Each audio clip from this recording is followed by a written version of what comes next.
On March 19th, Marcy Rheintgen was arrested in Florida, the first trans woman to be arrested for acting in violation of the state's anti-transgender bathroom bill that was passed in 2023. Her action was a principled form of peaceful protest, as she took the time to write to state representatives and inform law enforcement of her intention beforehand.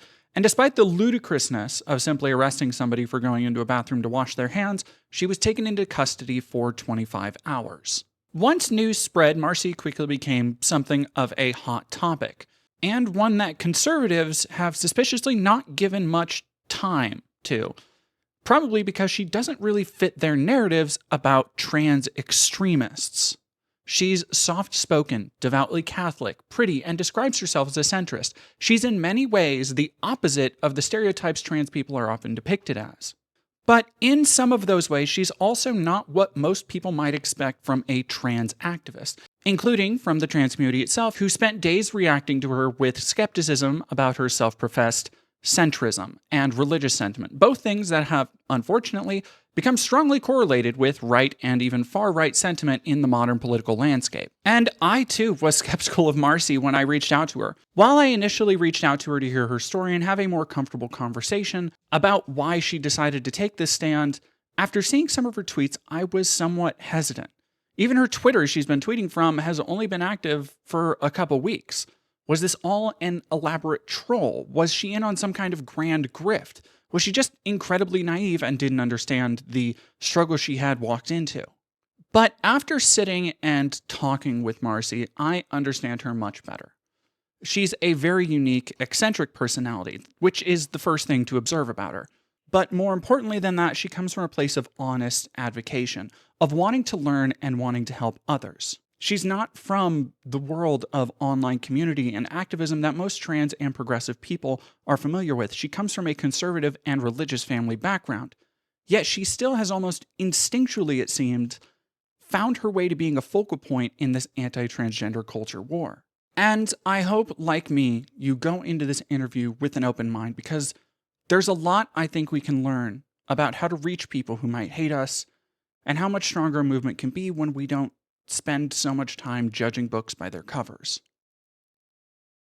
Well, I guess just to kick it off and get right in there, what is your name and kind of why is your name in national headlines right now? Is it really national headlines though? Like I just thought it was okay. This feels for real. This and not for real, surreal. Like everything feels weird. You know what I mean? Mm-hmm. Like like no one knew me until like 5 days ago. Well, I Sorry. mean, no, it's okay. Your Twitter account has what? Did you reach 10K followers yet? No, I have 6K, unfortunately. But that's up from, uh, is that the Twitter is actually kind of one of the things I wanted to ask you about, if you're okay with that. Yeah, yeah. Because Um it looks like you started your account like just a couple days before you actually got arrested. mhm. So what made you want to, were those two things related, or did you just happen to Yeah. start an account? Yeah, I was using an alt where I like to act goofy. Um yeah, and just saying kind of stupid stuff.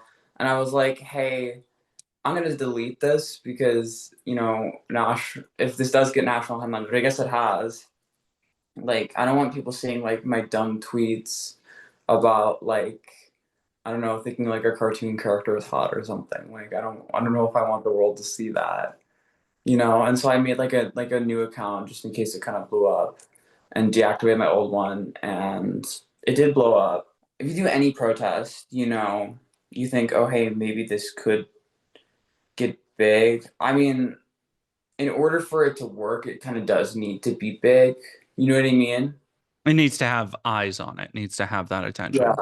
Because if I went to jail and no one heard about it and made no political change, it would kind of be pointless.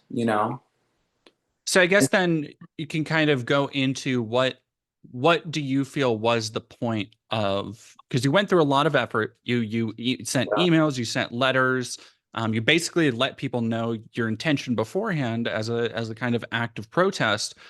So what is the intention behind everything, and what do you hope to accomplish with this? I've said several times when talking to reporters and stuff, like, I'm not an intellectual, I'm not a philosopher, I'm not even really intelligent. Um, my intent is honestly, I was really emotional and I was just like was really upset, and I just wanted to do like abstractly like something. And I kind of knew that like if this did blow up, it would just make them look so stupid and show how just objectively really really evil this all is.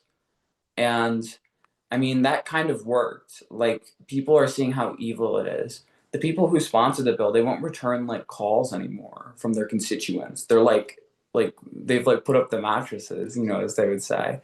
I think this has made a lot of people look bad. I guess my main goal is to show my dignity and to show trans people's dignity. Because I don't really dignity is, I think, my philosophy. I believe in dignity. I'm not a leftist. I'm not a rightist. My philosophy is dignity. Yeah.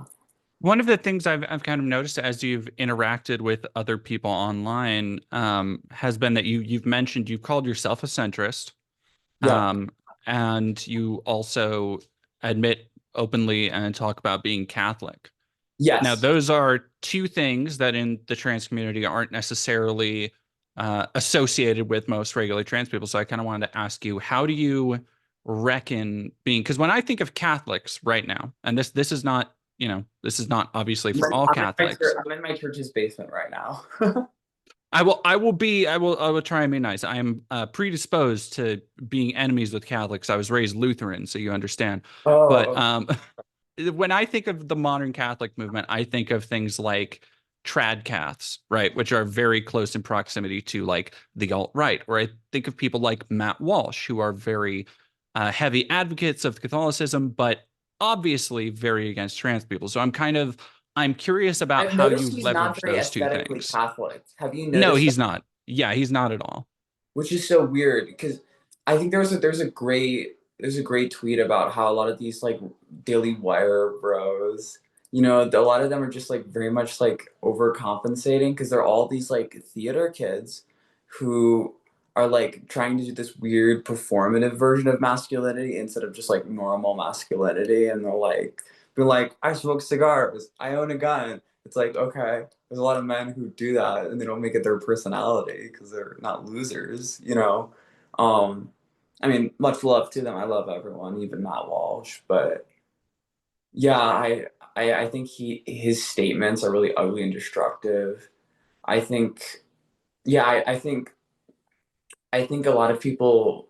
It's weird seeing the in my opinion, the weird dissidence and difference between the Catholics on the internet, the internet trad real reactionary Catholics and like actual Catholics. Because like if you ask like anyone in my youth group what they think about like some political issue, they're like, I don't know, I don't watch the news.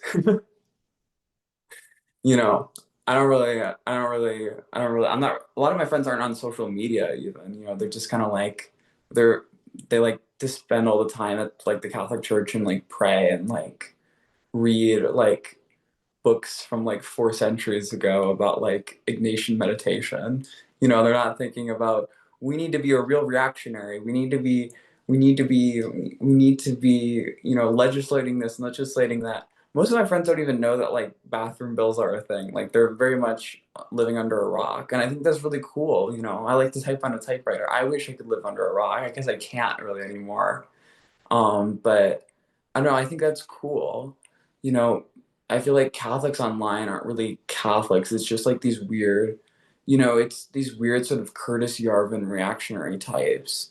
The thing about Curtis Yarvin is, you can read his philosophy and be like, oh, sort of America's King. That's kind of interesting. Oh, you can do go into all this reactionary, At the end of the day, the dude, if you look at him in real life, he's not like he's not really a good guy. Like he's like I don't know if you've heard the rumors, but he's like kind of like I've heard he's a rapist and stuff. Like I want people to be normal. I miss when people were normal. Like this is weird. I just want people to be normal. Like the Daily Wire bros, they have this weird definition of normalcy, which is really weird. Like their definition of normalcy is like going to CPAC and saying we want to eradicate transgenderism. Like that's weird. The fact that that was even a speech and that came to thunderous applause, like that's a whole new thing. No one was saying that 10 years ago. People hated us, but no one was saying that 10 years ago. That's weird. It's also performative. It's Baudrillard talked about this and how everything's become simulacra, become so removed from reality. I think that's really true. I think we have become removed from reality, and I think it's very sad. So I guess I'm kind of curious with why would you call yourself a centrist? Because it doesn't seem to me, just from what you've said, doesn't seem like you are necessarily like very politically active. Yeah. Like you're not it doesn't seem like you are, from everything I've read, like going to rallies and going to No, like local meetups and like, so I guess I kind of connect the dots then for me why you would want to take on this big act of protest, because it, to me, it kind of seems like jumping into the deep end, if that makes sense, when you're talking about this like political conversation that's happening. I guess so. Yeah. I don't know. I don't think trans should be political. That's my opinion. Like, I'll be honest, everyone's talking about tariffs right now and like talking really intelligently about tariffs. I don't know my opinion on tariffs. I don't know how they work really entirely, you know? But I do know that like when people like say ugly stuff about like groups of people wanting to die, when I see like people on the internet like saying really anti-Semitic stuff too, that stuff bothers me, like as a human being. And I'm like, no, I don't like that, you know? Um, and yeah, like my ideology is dignity. My political ideology is dignity. I don't like this graperism. I don't like this like I don't like this like rabid transphobia where people are calling like I mean the governor of North Carolina guy, he was like saying that we were like filth and stuff. Like that's scary. Like I think that's wrong and that's like evil and I don't support that. I don't know. I've been discriminated against before. I've been treated badly and you know i I just don't like that and I don't like it when it happens to other people. I don't like what's happening. I don't like how everyone's becoming angry. People need to love each other more. You're obviously knowledgeable enough about places like the Daily Wire, the things Matt Walsh and Michael Mhm. Knowles have said. So I guess I'm kind of interested still, and I sorry to kind of harp on this again, but it is a very fascinating like position you're in as somebody who wanted to make this big, and I agree with you that the idea of somebody being trans shouldn't be a political statement, but the fact of the matter is that many people do just see it as a political statement right now. Um, and a lot of that has been generated from the right wing. Well, almost all of that has been generated from right Yeah, wing sources yeah, like the and I Daily don't like Wire. that. I don't like when the right does that. I think it's wrong. Well, and I'm just kind of curious then why you would, I guess, do you just not align yourself more with the left because you feel you don't have enough of a education on it? Sorry about my dog. Yeah, I don't really think I'm particularly intelligent enough to spout off on other political issues. I'll be 100% real with you. And I could like play pretend on social media and be like, I'm a political genius and then I know everything. But I mean, I'm 20. Like I'm kind of a dumbass, like I don't know everything. And most of my understanding of politics comes through like the window of like theology and of like how Thomas Aquinas would talk about like political prudence and stuff, but not sort of through like I couldn't walk you through Marx is like different schools of Marxism. Like I couldn't do that, you know. But I could say that like I really like the poor and I like feeding homeless people. I think that's cool. I think we should feed the homeless, you know. But a lot of it for me is instinct more than intellect, I guess. I don't know. I do have some knowledge, but I just don't think I'm intelligent really enough to speak on a lot of stuff. So do you have any like spaces online where you interact with a lot of other trans people, or are you kind of the only, because you mentioned you're part of like a prayer group and a study group. Are you kind of the only person in your social circle who's trans? Yeah. So you don't really like go online and interact with other trans people through the I internet or mean, anything? I've gone online before and I've seen other trans people, and I think trans people are cool. I like other trans people, but yeah, I don't really interact a lot. Like I'm not like in online like support groups or anything like that. Um, yeah, but I don't know. I generally like other trans people, like any group of people, I like them. Yeah. How has your friends and family, your social circle, how have they taken this news, this development?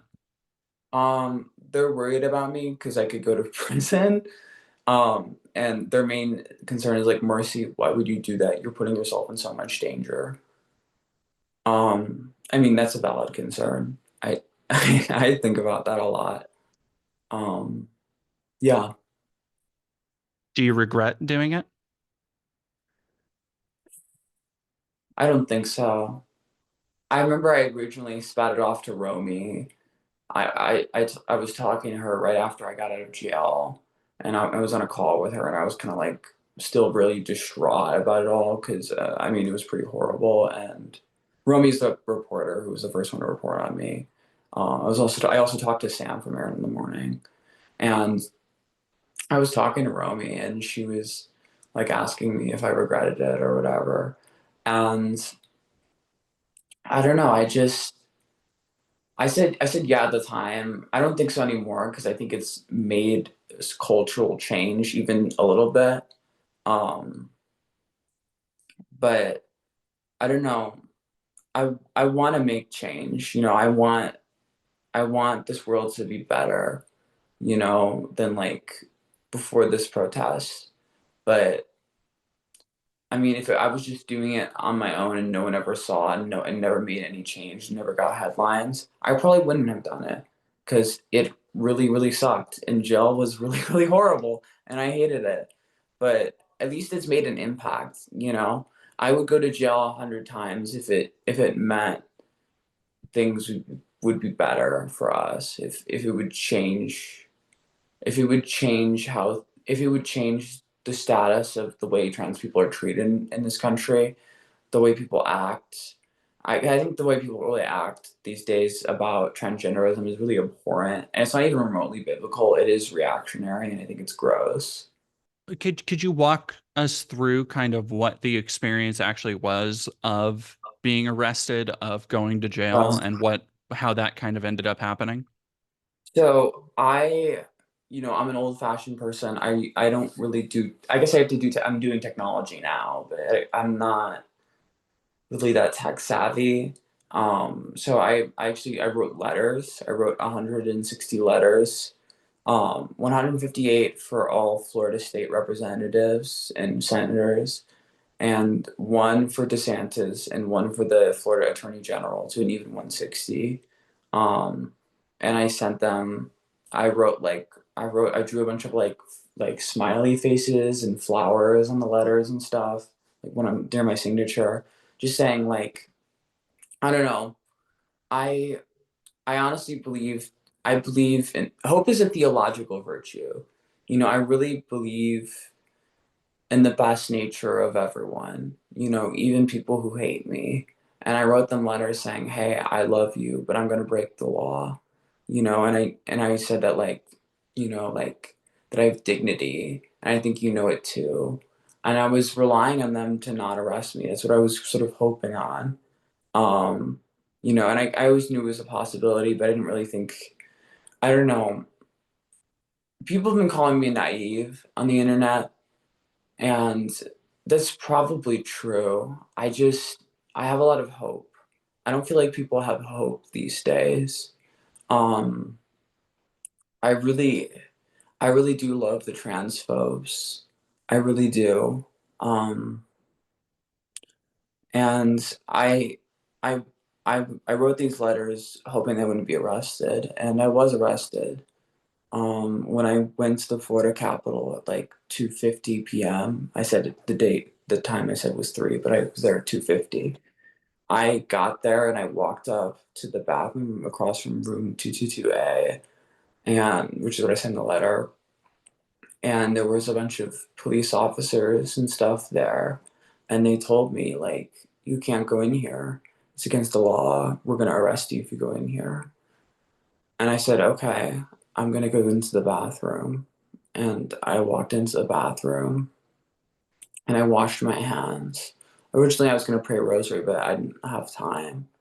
And then they came in there after me after a couple seconds, and they said, um, you need to leave the bathroom, otherwise you're going to be breaking the law. And I said, I refuse to leave. And then they told me to come with them, and they brought me downstairs to the police station.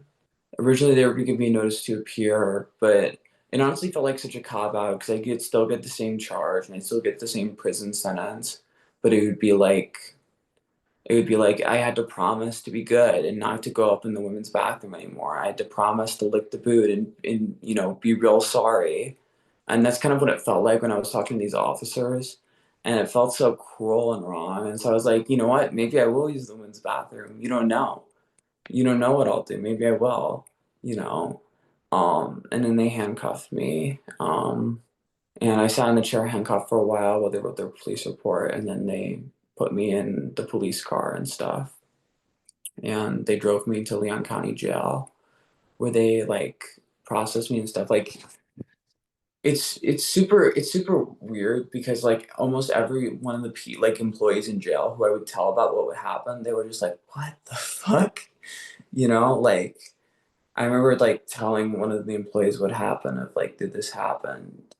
Because he asked me what I was in for, and he just started just like almost bawling, laughing, like what the fuck, just like laughing a lot. Like I mean, even the police officers who drove me to Leon County Jail, like when I told them what I was in for, they like told me the law was wrong. They're like, yeah, this law is wrong, but like it's our job, They're just following orders. But you know, yeah. Jail was horrible. It was disgusting. It was scary. Everyone in there was like really scary. I didn't have a cellmate, thank the good Lord, but like it was gross and dingy, and everyone, like when I would go do my 20 and I'd look at the other cells, everyone looked like they wanted to murder me. And like the staff were honestly in prison were really, or not prison, jail, were like really horrible generally and kind of mean. It like they acted like I murdered someone, but I didn't murder anyone. I just washed my hands. It's crazy. When I got there, they like processed me and they like took my stuff. They even took my Virgin Mary medal, and I thought you were allowed to keep religious items, but I guess you're not. But like,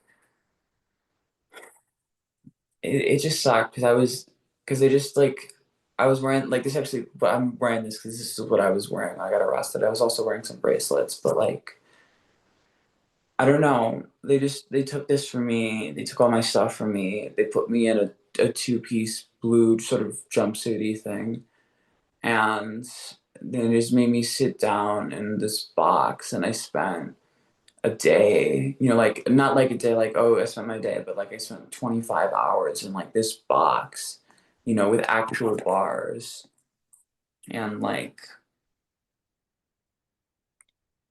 it was so gross. There was like toilet paper on the walls. There was like weird graffiti, and like I had trouble sleeping in the mattress, and like the meat tasted made me really sick. I just it was all really gross and weird, and I just hated it all. So you've been on social media since then. You've been Mhm. kind of, I think it's fair to say you've been kind of poking and prodding at a lot of the conservatives and the other people online.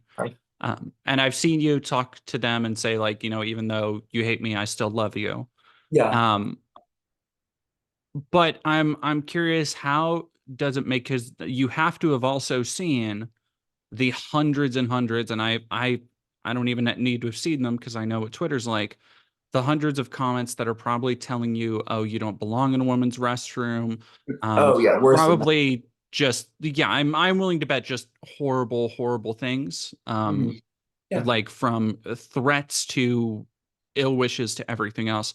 How are you kind of processing that that's the way these people are, meeting your peaceful protest? Yeah, I'll be honest with you. I was actually reading some of them before this interview, and I actually kind of wanted to cry a little bit, but I still love them. Like they just want us to get angry and to say and to just they want to get us a reaction out of us, and love is the ultimate undoer of like, no, I'm not gonna hate you. I'm gonna be the better person. I'm gonna turn the other cheek. You may hate me, but I'm always gonna love you.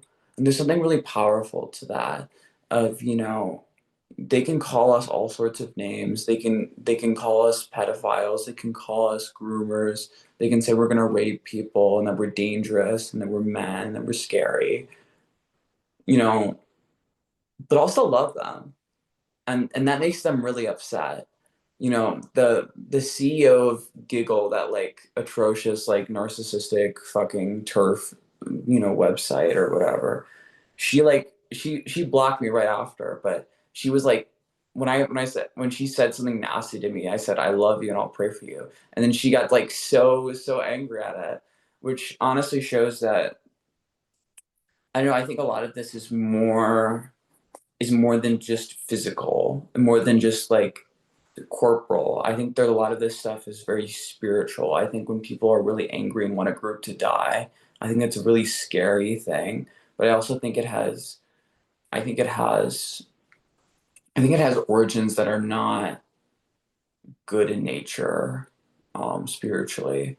And I'm trying to like say this without sounding like a loony religious nut, but I think when someone just virulently hates a group of people, whether that's black people or gay people or women or trans people or Jewish people, I think there's something deeply spiritually wrong there, and there's a bad influence there. The thing that will make them the most angry is just telling them you love them. And that's not why I do it. I don't do it to make them angry. But I won't let them bring me down to their level, because I'm always going to love them no matter how they treat me. Because I love the people who've discriminated against me in my life. I love the people who've hurt me in my life, because yeah, I love them. Yeah. I don't know if that makes any sense. It does. It does. I the On the other side of the coin, you receive kind of an instant outpouring of support from a lot of trans people, a lot of queer people, Yeah. a lot of people just kind of on the more progressive left side. Has that made you want to continue your advocacy, continue because you kind of overnight now have this platform. Not everybody gets national headlines written about them uh, Yeah. to advocate for these big issues that a lot of other people are also struggling with and a lot of other people are afraid of. And so have you given thought to how you might try and use that platform in the future?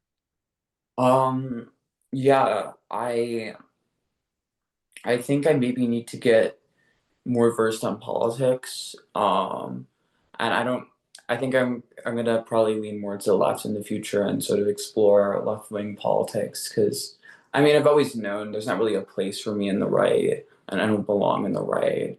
But I don't know. I want to again. I want to get more educated before I speak too much on politics, because I'm not a deeply educated person. But um, yeah, I do want to advocate for trans rights, absolutely. And I want to spend a lot of time advocating for that.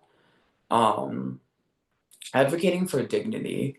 I think one area where the trans community always sort of fumbles the ball is, I think, we see a lot of weirdo fanatics who are saying, you can't be trans, it's this, it's wrong, it's that, you know, and we kind of take the bait of saying no, everything is perfect, everything is fine, everything is great, there's nothing we've ever done that's wrong ever, which is always a bad bait to take.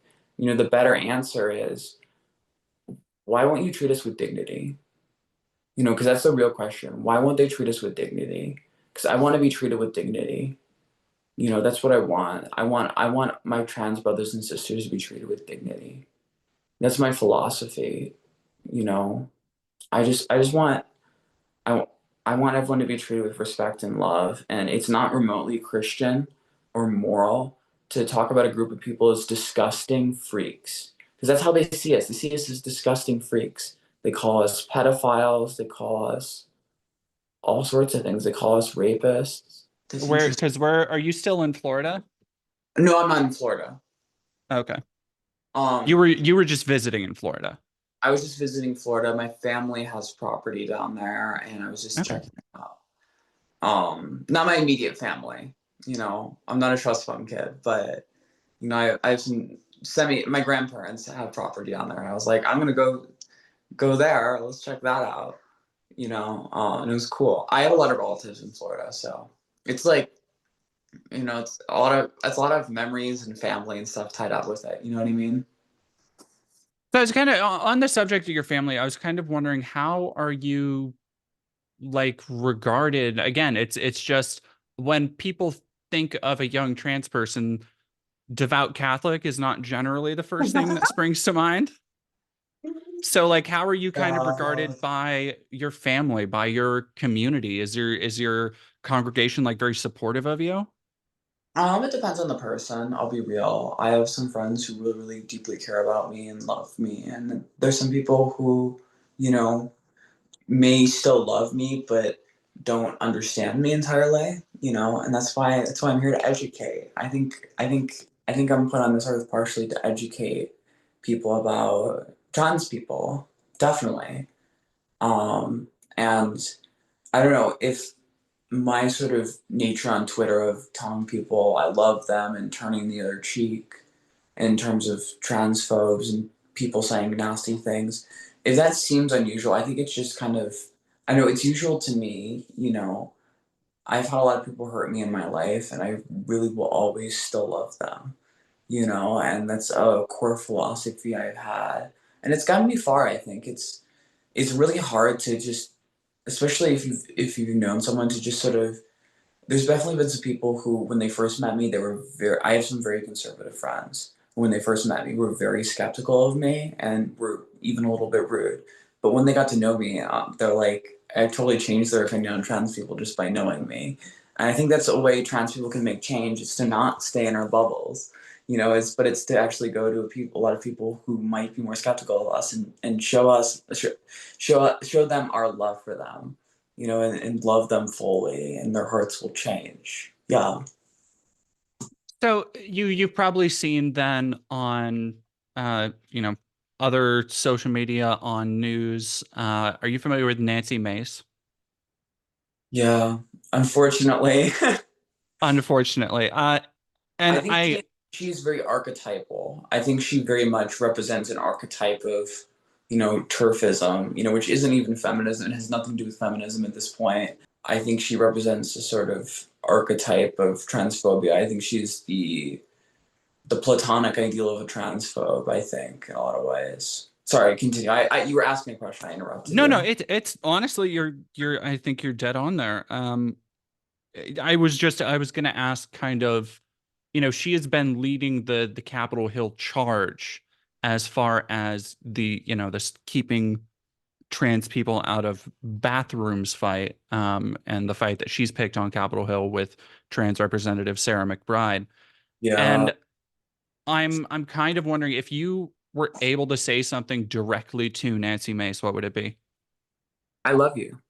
I would say that to everyone, and I think it's also partially because I do really love her, but also because I think it's not what she would expect. Another point of the pushback, and you mentioned you got a little bit of pushback from trans people who have said that, you've mentioned several times now how much you want everybody, even people who hate you, even people who disagree with you, to be treated with love, to be approached in love. Mhm. And you've had a lot of people say that for that you're naive. And I Yeah, think where they're coming from is a I much understand that. more, like a much more, also a much more politically active place, where they've kind of been, not to quantify Twitter as like some, real battlescape, but they've been on the front lines and dealing with this for years and years. and have seen it evolve to the point where you do have people like Nancy Mace saying slurs. So I guess kind of how do you take that criticism of being naive in stride? How does it, I mean, it can't feel good to be called that, especially when you've been to jail. Yeah, I do kind of, you know, I do find it really ugly when like, like the first trans woman to be arrested in the bathroom bill is like the girl who literally went to bat and like went to jail for my beliefs about trans rights. Like I'm the one like being accused of not being trans rights enough. I just think, I don't know, I think about optics too. I love these people because I genuinely love them, but I also do think about optics and like, I think it's really bad optics if we're just shouting all the time because that's what they want to portray us as. And it's not really true that we're just like these angry, hyper political people. But, I mean, obviously, I understand being political when people are trying to get rid of us. Like, duh. Like, but I think the best way to counter it is love. Love changes the world. I think about the Roman Colosseum. I'm a bit Italian, not 100%, but I'm a little bit Italian. And I think about the Roman Colosseum, the martyrs who would be killed in the Roman Colosseum as they would dance as the lions would eat them. And I think that's really cool, and I think, eventually enough martyrs were there that people stood up and said, oh my gosh, this is wrong. We need to stop. Constantine, we need to stop the persecution of Christianity in Rome, throughout the empire, and it stopped because of that. And I think persecution and embracing embracing suffering is deeply salvific, and I think it makes one stronger. I think it I think it helps things from like a sort of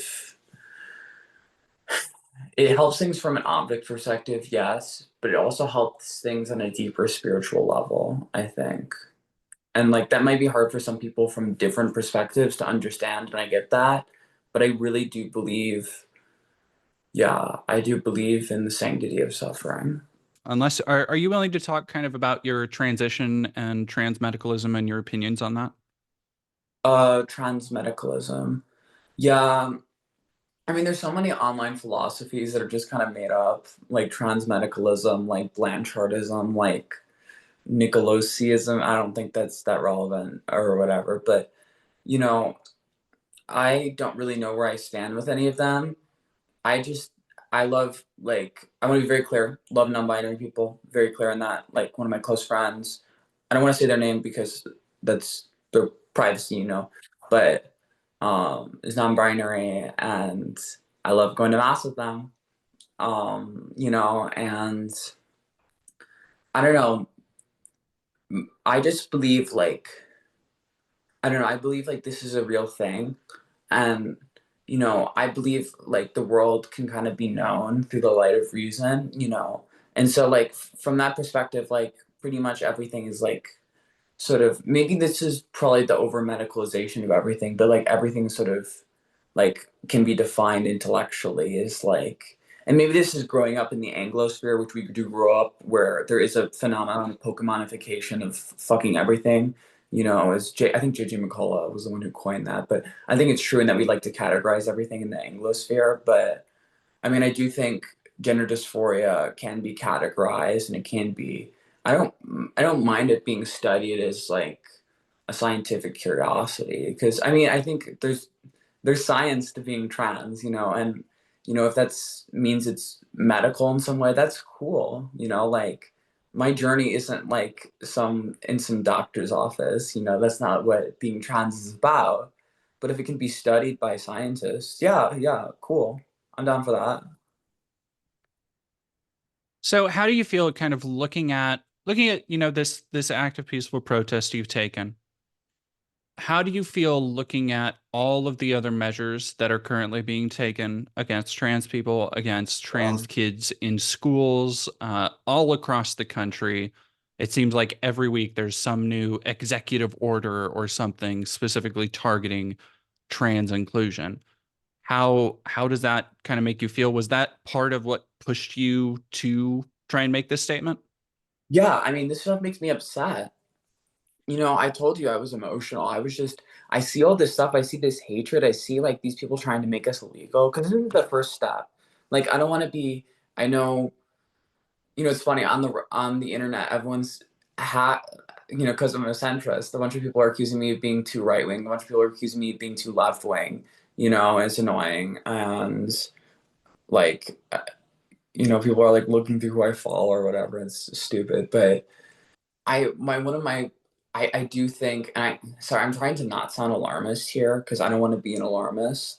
But when this happened, one of the first things before it happened, I was thinking and was really stuck on my mind is if I don't go to jail now, I'm going to go to jail later. Do you know what I mean? I think I do, yeah. And I was talking with a friend of mine, Laura, and we were talking about how, okay, another thing. Everyone who always makes comparisons to the Holocaust usually doesn't know anything about history and also doesn't know anything about the Holocaust. But in Nazi Germany, they didn't start just putting Jews in camps. They started like making people wear pins on their shirt. They started saying, "Hey, you can't go here, you can't go there, you can't do this, you can't do that." And I don't know. I think the Trump administration, and I don't even really. I think Trump's kind of. I don't. I think he's being controlled by his advisors or whatever. I don't really think. I don't really know what autonomy he even controls it. I mean, people are saying he's senile. I don't. We don't really know what's going on in there, but his advisors are much different from the first administration. And there's a lot of great criticisms from the first administration. But this is much much worse. And then his advisors are like these weird Telian guys who, as I said before, I've talked about Curtis Yarvin before in here. It's very Yarvin-esque, and that they're like coked up on these weird fucking new philosophies from 10 years ago about how we need to like rid leftism from the world or something. And like they just have all these like crazy beliefs, and they're just so like ideologically like zombies that like they lack basic compassion. I saw them cutting stuff for like preventing AIDS, and it's like, dude, like that's the one of the few like government programs that like everyone can agree is like really really successful and has stopped AIDS. And like you can directly draw the line of people whose lives are alive, but they don't want it because, oh, AIDS, that's gay people, and we're not going to fund the gay stuff. And so they're going to let people die because of that. And I think that's really ugly. And it's also so dishonest because you know most of like the spending that causes the deficit is entitlements or military. And so people need to have probably like a tough conversation about cutting those or probably raising taxes or probably both if we want to actually balance the budget. But I don't think anyone's really interested in balancing the budget anymore, which is a shame. We used to have responsible, intellectual, wise politicians. We used to have statesmen, but now we have these like clowns like Nancy Mace who really just wants to be an influencer. She wants attention. She wants to, dunk on the well, I mean, I would say trans people. She would say, I'm not going to say what she would say. I don't think that'd be good, but right, ends with ease. She would it seems just so mean spirited, and I think the right has become mean spirited. And I think the same way, I think we used to be in an era of sort of left wing cultural dominance. Actually, in the Trump years, was an era of left wing cultural dominance. I think we exist right now in an era of sort of fascistic right wing cultural dominance. I mean, I've been on Instagram and I've seen like posts about like race, that you would have seen on 4chan like 5 years ago. But now this is just like the norm of, oh yeah, people are gonna like talk about blacks, as they would say. People are gonna say stuff like that, and it's just like, oh, like, dude, you gotta love your neighbor. Like, what the heck? It's horrible. You don't do that. You don't be racist. I miss the America when people would be like smoking apple pie and eating cigarettes. This isn't my America. Like, racism is bad. Did you mean to say smoking apple pie? Yeah, I did. Okay. Okay. I figured you did. Um, well, Marcy, thank you very much for sitting down. Is there anything else you'd like to add or talk about? No, I just hope y'all have a great day, and yeah, God bless. As we talked more, it occurred to me that Marcy isn't actually a centrist in the way people might think. She even told me she listens to Chapo Trap House. She seems to not just be aligned more with progressivism, but outright leftism. Yet she eschews labels willfully because she herself doesn't feel educated enough and wants to become more educated on political philosophies before advocating them. In truth, I wish more people were like Marcy, not simply doing and accepting what they're told, willing to stand for the principles they believe in, even at risk to themselves. If more Christians and Catholics in the world reacted the way she does to the heinous harassment she's seen on social media, attempting to give love and understanding in the face of hate, people probably wouldn't have such an issue with Christians or Catholics.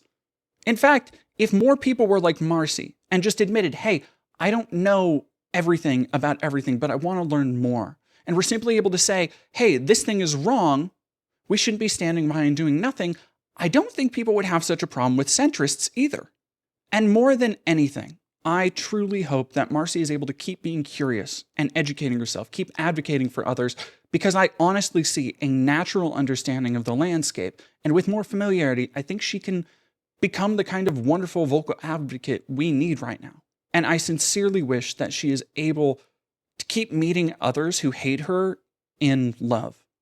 Maybe some of her naivety has worn off on me, but it's refreshing for just a second to imagine that we don't have to be drawn into hate just because others hate us. Hey everybody, thank you very much for watching this latest interview piece I've done. As you may have noticed, I recently did an interview with Vivian Wilson. I will cut that up into a video that'll be on the channel shortly. I've been very backlogged lately, busy with life stuff, busy with taxes, trying to get all of this stuff out. And of course, as you've probably seen on social media, working on a massive, now over 20,000 word expose piece on Brianna Wu that I've been working tirelessly on for going on 2 months now. So if you want to help with all of these fun little journalistic things I do, all the hard work that keeps this channel going, please check out the links down below where you can join these cool patrons. Come join our Discord, come hang out, come say hi to me when I pop in like once a week. There's a lot of cool people in there. And as always, thank you very much for watching, and I hope you have a wonderful rest of your day.